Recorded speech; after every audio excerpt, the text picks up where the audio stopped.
সাবরিনা, ঈদ মুবারক। আপনি যেমনটি বলেছিলেন যে এই পবিত্র ঈদুল ফিতরে কিন্তু সাভারের আশুলিয়ার বিভিন্ন পার্কগুলোতে কিন্তু উপচে পড়া মানুষের ভিড় লক্ষ্য করা যাচ্ছে।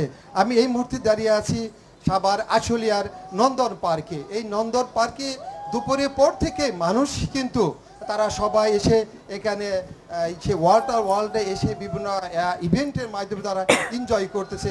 যে শুধু শিশুরাই তা নয়, বৃদ্ধ বয়স থেকে আরম্ভ করে মধ্যবয়সী যারা আছে, মহিলা যারা আছে, তারাও কিন্তু এখানে এসেছেন এই নন্দন পার্কে ঈদের আনন্দকে ভাগাভাগি করে নিতে।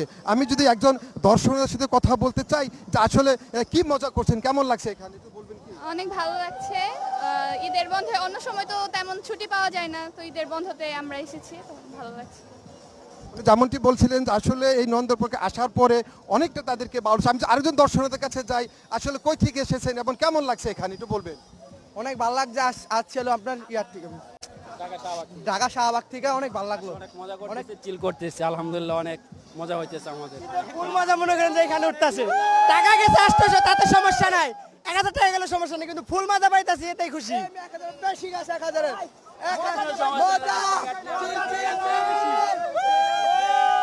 এখানে যারা দর্শনার্থী আছে তারা আমাকে যেমনটা জানিয়েছেন যে আসলে এখানে যে প্রবেশ ফিল মূল্য যতই বেশি হোক না কেন, তারা এখানে এসে তারা আনন্দ করতেছে, তারা মজা পাইতেছে। এখানে আমি কর্তৃপক্ষের সাথে কথা বলেছি, তারা আমাকে জানিয়েছেন যে এখানকার যে নিরাপত্তা পরিবেশ আছে, সেই নিরাপত্তা পরিবেশ কিন্তু অনেকটাই ভালো, এবং এখানকার যে বিভিন্ন রাইডসগুলো আছে, রাইডের অবস্থাও ভালো। আমি বিভিন্ন রাইডসের পাশে দাঁড়িয়েছি, তাদের কিন্তু দীর্ঘ সারি দেখেছি এই নন্দন পার্কে। এই ছিল আমার কাছে নন্দন পার্ক থেকে সর্বশেষ। সাবরিনা। জি সামান, আপনাকে অসংখ্য ধন্যবাদ।